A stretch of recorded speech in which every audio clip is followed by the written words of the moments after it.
गणेशोत्सव शांततेच्या वातावरणात पार पाडावा यासाठी कोडोली पोलीस ठाण्याच्या वतीने पन्हाळा तालुक्यातील कोडोली मुख्य रस्त्यावरून पोलीस संचलन करण्यात आले आणि दंगल काबू प्रात्यक्षिके दाखवण्यात आली।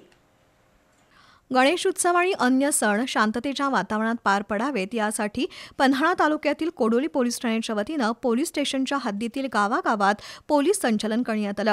तालुक्यातील सर्वात जास्त लोकसंख्या असलेल्या अधिकाऱ्यासह 100हून अधिक पोलीस कर्मचारी आणि अग्निशमन बंब, रुग्णवाहिका, पोलीस वाहन यांच्यासह पोलीस फौज फाट्याने कोडोलीतील मुख्य रस्त्यावरून संचलन केले। कोडोली ग्रामपंचायत समोर छत्रपती शिवाजी महाराज चौकात दंगल काबू संबंधित प्रात्यक्षिके दाखवण्यात आली। अचानक आलेला पोलिसांचा फौजफाटा पाहण्यासाठी ग्रामस्थांनी गर्दी केली होती।